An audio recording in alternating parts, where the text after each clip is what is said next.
Here are 15 assets that can actually make you rich. इस video को मैंने 4 अलग अलग लेवल में डिवाइड किया है। हर एक लेवल के ऊपर हम जाते जाएंगे तो मैं आपको उन एसेट के बारे में बताऊंगा जो और पैसा देता है। तो इस हिसाब से अगर देखा जाए तो जो लेवल 4 है ना, उसमें आपको उन एसेट्स के बारे में बताया जाएगा जिससे आपको इतना पैसा आएगा कि आपसे संभाला नहीं जाएगा। तो वीडियो को एंड तक देखना बहुत ही ज़्यादा ज़रूरी है। इसके साथ ही साथ हम हर एक एसेट के प्रो एंड कॉन्स, उसके फ़ायदे और उसके नुकसान, इन दोनों के बारे में भी अच्छे से समझेंगे। So let's dive in. सबसे पहले हम लेवल 1 से शुरू करेंगे, जिसमें मैं आपको कुछ सेफ्टी नेट दूंगा, मतलब डिफेंसिव एसेट्स के बारे में बताऊंगा। तो सबसे पहला जो एसेट है वो है सेविंग अकाउंट में पैसा रखना या फिर फिक्स डिपॉजिट करा लेना। अब देखो, मैंने बताया था थंबनेल में कि आप बैंक में पैसा मत रखो, आप एसेट्स में लगाओ। बट जब हम लो लेवल से शुरू करते हैं, जब हम पहले लेवल से शुरू कर रहे हैं जिसमें हमें अल्ट्रा लो रिस्क मिलेगा, तो मैं एफडी ही को सजेस्ट करूँगा, ठीक है। बट आगे जब जाऊँगा इस वीडियो में, मैं जब आगे आपको बताऊँगा अलग अलग एसेट्स के बारे में, तो आपको अंधा पैसा देने वाले एसेट्स के बारे में पता लगेगा, तो टेंशन मत लो। तो देखो, सबसे बड़ा जो फ़ायदा होता है एफडी वगैरह का, इसमें ज़ीरो रिस्क है और लिक्विडिटी भी हो जाता है, ठीक है। बट इसका सबसे बड़ा नुकसान ये है, जिसके कारण मैं सेविंग अकाउंट में और एफडी में पैसा रखना रिकमेंड नहीं करता हूँ, वो ये है कि इसके कारण आप इन्फ्लेशन को कभी भी बीट नहीं कर पाओगे, आप महंगाई को हरा करके अमीर नहीं बन पाओगे, ठीक है। इसीलिए ये जो ऑप्शन है ना, ये मिडिल क्लास लोगों का या फिर कह सकते हैं गरीब लोगों का फेवरेट होता है, बट मैं तो उसे उतना रिकमेंड नहीं करता। बट मैंने इसे ऐड किया क्योंकि हम एकदम अल्ट्रा लो लेवल वाले, लो रिस्क लेवल वाले एसेट्स के बारे में बात कर रहे हैं। दूसरा जो है वो है गोल्ड। देखो, गोल्ड को मैं बहुत ही ज़्यादा रेकमेंड करता हूँ, ये मेरा पर्सनल फेवरेट है। पहला बात, गोल्ड का सबसे बड़ा फ़ायदा ये है कि लोग इस पर ट्रस्ट करते हैं और आगे भी करते रहेंगे। और दूसरा फ़ायदा ये है कि ये अल्टीमेट सेफ्टी नेट देता है और ये एक सेफ़ हेवन है। दुनिया में कुछ भी हो जाए, गोल्ड हमेशा आपके पैसे को सेफ़ रखेगा, क्योंकि गोल्ड में खुद की औकात होती है, जबकि पेपर करेंसी में खुद की कोई भी वैल्यू नहीं है। उसे सरकार मान्यता देता है तो वो पूरे देश में चल रहा है, राइट। पर जो गोल्ड का सबसे बड़ा नुकसान है वो ये है कि आपको ये मंथली डिविडेंड नहीं देता है और आपको कोई भी पैसिव इनकम का कैश फ्लो नहीं आएगा, ठीक है। बट स्टिल, अगर आप एक मिडिल क्लास फैमिली से हो, मैं रिकमेंड करूँगा कि आप गोल्ड में इन्वेस्ट करो। आप गोल्ड कॉइन से शुरू कर सकते हो। नंबर 3 पे है गवर्नमेंट बॉन्ड्स। देखो, गवर्नमेंट जो है ना, वो अपने बॉन्ड्स को इशू करती है और आप उसमें पैसा लगा सकते हो। तो इसका सबसे बड़ा जो फ़ायदा होता है वो ये होता है कि आपको गवर्नमेंट की तरफ से सिक्योरिटी मिलती है, ठीक है। गवर्नमेंट ने उसे इशू किया है और गवर्नमेंट इस चीज़ को एकदम मेक श्योर करता है कि किसी भी तरीके से मुझे पैसा बचाना है, मेरे जो बॉन्ड्स में जिन लोगों ने पैसा लगाया वो पैसा डूबना नहीं चाहिए। बट इसका सबसे बड़ा फिर वही नुकसान है कि आप कभी भी कॉस्ट ऑफ लिविंग को बीट नहीं कर पाओगे, आप इन्फ्लेशन को नहीं बीट कर पाओगे। तो ये था हमारा लेवल 1 के पहले एसेट्स, जो कि बहुत लो रिस्क वाले एसेट्स हैं। अब हम आ चुके हैं लेवल 2 पे, जिसमें मैं आपको वेल्थ बिल्डर्स के बारे में बताऊंगा। देखो, यहाँ से वीडियो और सीरियस हो रहा है, ठीक है। अब मैं आपको उन एसेट्स के बारे में बताऊंगा जिनमें आपको कंपाउंड ग्रोथ मिलता है। So let's start. देखो, नंबर 4 पे हमारा जो एसेट है वो है इंडेक्स फंड्स। इंडेक्स फंड, जैसे कि हमारे देश में निफ्टी 50 है, वो एक इंडेक्स है जिसमें देश की टॉप 50 कंपनी लिस्टेड है, ठीक है।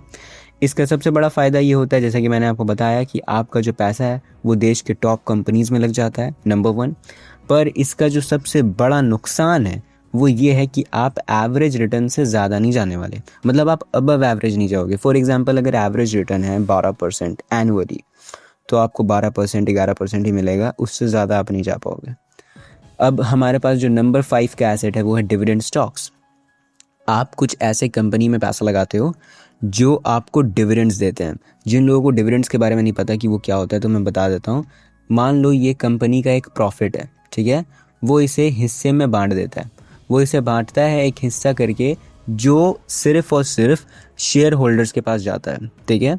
और अगर आप कंपनी के शेयर्स को ओन करते हो तो कंपनी आपको जो है वो पैसा डिविडेंड के रूप में देगा, ठीक है। बट इसका सबसे बड़ा जो नुकसान होता है वो ये होता है कि जनरली जो स्टॉक ज़्यादा डिविडेंड देते हैं वो उनके अंदर ज़्यादा कैपिटल ग्रोथ नहीं होता है। पर इसका सबसे बड़ा अगेन फ़ायदा यही है कि आपके पास पैसिव इनकम डायरेक्ट आपके बैंक अकाउंट में क्रेडिट होता है, जो कि मेरे हिसाब से एक बहुत ही अच्छा चीज़ है, क्योंकि आप कंपनी के शेयर को ओन करते हो, कंपनी आपको अपने प्रॉफिट्स में से कुछ हिस्सा दे देता है। So that's really good. मेरा तो ये पर्सनल फेवरेट में से एक है। फिर हम आते हैं हमारे नंबर 6 पे, जो कि है रियल स्टेट रेंटल प्रॉपर्टी। देखो, आपके पास एक प्रॉपर्टी है रियल स्टेट की, आप उसे रेंट पे दे देते हो, आपके पास मंथली कैश फ्लो आता है। अभी तक मैं आपको जितने भी एसेट बता रहा हूँ, उनमें से उन एसेट्स को नोट करके रखना है जो आपको लगातार मंथली कैश फ्लो देता है, क्योंकि आपको अमीर वो बनाएगा, आपको फाइनेंशियली फ्री वो ही एसेट करेगा। रियल स्टेट की अगर आपके पास प्रॉपर्टी है, एक बात तो वो है कि वो फिजिकल एसेट है, वो एक हार्ड फिजिकल एसेट है जिसकी खुद की औकात है, और वो मंथली कैश फ्लो आपको देता है अगर आप उसे रेंट पे लगा देते हो। बट इसका सबसे बड़ा नुकसान ये है कि अगेन, आप अगर एक प्रॉपर्टी को एक्वायर करना चाहते हो, then you need a capital, और ये कैपिटल कितना भी हो सकता है, ये 40 लाख, 50 लाख और करोड़ों तक हो सकते हैं। एंड अगर आप अपने प्रॉपर्टी को रेंट पे देते हो तो फिर आपको टेनेंट इशू भी झेलना पड़ेगा। सो मैं हर एक चीज़ आपको बता रहा हूँ, मैं कुछ भी अधूरा नहीं छोड़ रहा हूँ। नंबर 7 पे हमारा कॉर्पोरेट बॉन्ड्स। देखो, अभी मैंने जैसे गवर्नमेंट बॉन्ड्स के बारे में बात किया, ठीक उसी तरीके से कॉर्पोरेट बॉन्ड्स भी होते हैं। ये वो बॉन्ड्स होते हैं जिसे कॉर्पोरेट कंपनीज इशू करती हैं, ना कि गवर्नमेंट इशू करता है। ये जो बॉन्ड्स होता है ना, ये बेसिकली डेट इंस्ट्रूमेंट होता है जो कंपनी यूज़ करता है आपसे कैपिटल रेस करने के लिए, और आपको फिक्स्ड रिटर्न रेट मिलता है जो कि बैंक से ज़्यादा होता है, ठीक है। बट इसका सबसे बड़ा जो नुकसान है वो ये है कि अगर एक बार बिजनेस फेल हो गया तो आपका पूरा पैसा भी लॉस्ट हो जाएगा, ख़त्म हो जाएगा, बर्बाद हो जाएगा। अगर आप बॉन्ड्स में पैसा लगाना चाहते हो तो मैं आपको बोलूँगा कि गवर्नमेंट बॉन्ड्स जो है वो बहुत ज़्यादा सेफ़ है as compared to corporate bonds. अब इसके बाद चॉइस आपका है। अब हम पहुँच चुके हैं लेवल 3 पे। देखो, इस मूवमेंट से ना आपको जो एसेट्स मैं बताऊँगा उनमें रिस्क लेवल बढ़ जाएगा, क्योंकि अब मैं आपको एस्केलेटर्स के बारे में बता रहा हूँ, जो कि वेल्थ के एस्केलेटर्स हैं, जो आपको अंधा पैसा फाड़ करके दे सकते हैं, ठीक है। मतलब आपके ऊपर पैसों की बारिश हो सकती है अगर आप इन एसेट्स में समझदारी से पैसा लगाते हो। सो नंबर 8 पे है हमारा ग्रोथ स्टॉक्स। ये वो स्टॉक्स होते हैं जो बहुत ही ज़्यादा पोटेंशियल रखते हैं ग्रो करने का, ठीक है। इनमें रिस्क बहुत ज़्यादा हाई होता है, जैसे कि मैंने पहले ही बता दिया, क्योंकि ये वो कंपनीज होती हैं जो अपने प्रॉफिट को दोबारा से री इन्वेस्ट कर देते हैं अपने बिजनेस में, ठीक है। और चांस है कि वो या तो चलेगा या तो डूबेगा, करेक्ट। जनरली इसका सबसे बड़ा फ़ायदा ये होता है कि पोटेंशियल इसमें इतना होता है ना कि आपका पैसा 2 गुना छोड़ो, आपका पैसा 10 गुना तक हो सकता है, 10x तक ग्रो कर सकता है। पर इसका सबसे बड़ा नुकसान यही है कि ये हाईली वोलेटाइल होता है मार्केट करेक्शन के दौरान, ठीक है। तो अगेन मैं आपको एजुकेट कर रहा हूँ, आपके पास इन चीज़ों का नॉलेज रहना चाहिए बिफोर इन्वेस्टिंग। मैं किसी भी तरीके से सजेस्ट नहीं कर रहा हूँ कि भाई इसमें आप पैसा लगा दो, मैं आपको गारंटी देता हूँ, नहीं। मैं यहाँ पर आपको एजुकेट कर रहा हूँ। बाकी की इन्फॉर्मेशन और सीखना और हर एक चीज़ के बारे में नॉलेज गैदर करना वो आपका काम है, वो आपके ऊपर है, क्योंकि फाइनेंशियल जर्नी में आप पर्सनल फाइनेंस करते हो, आप अपना फाइनेंस खुद से मैनेज करते हो, करेक्ट। नंबर 9 पे है स्मॉल कैप फंड। देखो, आप अगर अर्ली स्टेज में इन्वेस्ट करते हो, ठीक है, तो आप बहुत बड़े विनर बनते हो। अगर आपको कोई स्मॉल कैप फंड मिलता है जिसमें आप बहुत अर्ली स्टेज में पैसा लगाते हो, then you will have literally very good return, आपको बहुत अच्छा रिटर्न मिलेगा। बट अगेन इसका सबसे बड़ा नुकसान ये होता है कि 30 से 40% जो है मार्केट डाउन जा सकता है। आपका पैसा, मान लो आपने 100 रुपये लगाया था, आपका 100 रुपये जो है वो 60 रुपये बन सकता है। मैंने एग्जांपल दिया है, अगर 40% नीचे चला गया, मैं बस एग्जांपल दे रहा हूँ, क्योंकि 100 रुपये 60 रुपये इतना तो छोटा हिसाब में नहीं रखता हूँ, बट मैं आपको एग्जांपल दे रहा हूँ ताकि वो ईजी हो जाए समझने के लिए। सो अगेन इसमें भी रिस्क जो है वो बहुत ज़्यादा है। हमारा जो नंबर 10 पे एसेट है उसमें रिस्क थोड़ा कम है, मॉडरेट लेवल पे है, पर इतना ज़्यादा हाई तो नहीं है। ये है रीट्स। रीट्स होता है रियल स्टेट इन्वेस्टमेंट ट्रस्ट। आपने कभी सुना है कि आप 500 से या 1000 रुपये से रियल स्टेट में इन्वेस्ट कर सकते हो? वेल, इसीलिए बना है रियल स्टेट इन्वेस्टमेंट ट्रस्ट, जिसे रीट्स कहते हैं शॉर्ट फॉर्म में। आप आराम से बहुत कम प्राइस में रियल स्टेट में पैसा लगा सकते हो, पर इसका सबसे बड़ा ये क्या कहते हैं नुकसान है, वो ये है कि आपको जो डिविडेंड्स मिलेंगे रीट्स में इन्वेस्ट लगाने से, मान लो रीट्स ना एक टाइप का म्यूचुअल फंड होता है, ठीक है। आपको उससे जो डिविडेंड्स मिलेंगे, जो पैसिव इनकम मिलेंगे, उसमें सबसे ज़्यादा टैक्स लगता है, ठीक है। तो इसका सबसे बड़ा जो नुकसान है वो ये है कि आपको बहुत ज़्यादा टैक्स देना पड़ेगा। It's totally up to you. अब हम आते हैं हमारे 11 नंबर एसेट पे, जो कि है कमोडिटीज़।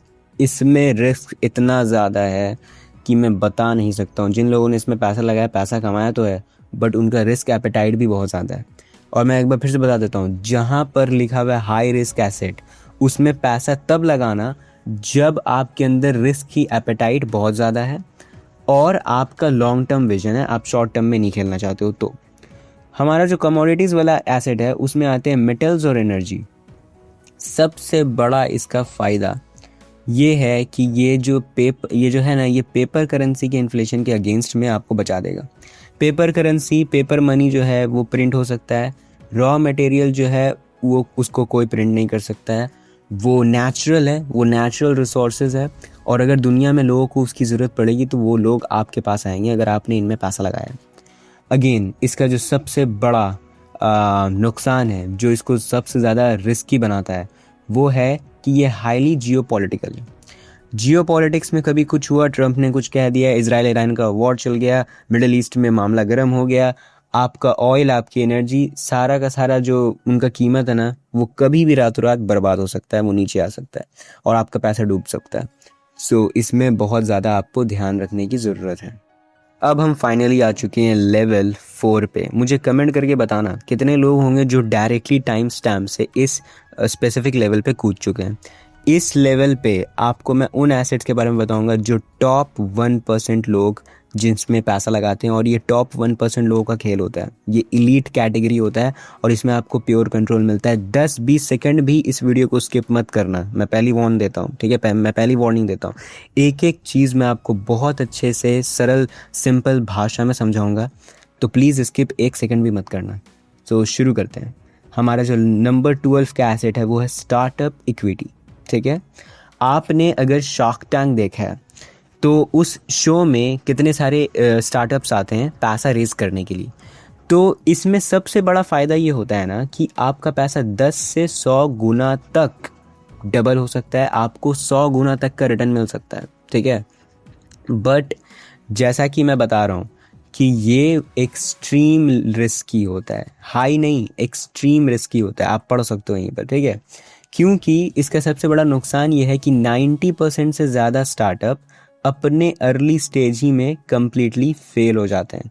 अगर आपने शार्क टैंक देखा है तो आपको पता होगा कि जितने भी शार्क इन्वेस्टर्स वहाँ पर होते हैं वो एक एक चीज़ को मेजर करते हैं, एक एक चीज़ को दिमाग में रखते हैं, ध्यान में रखते हैं पैसा देने से पहले। और अगर आपको एक अच्छा स्टार्टअप मिलता है, आप उसमें पैसा लगाते हो, आपको उसमें अच्छा खासा कंट्रोल मिलता है एंड अच्छा खासा रिटर्न भी मिलता है। 13th है हमारा इंटेलेक्चुअल प्रॉपर्टी।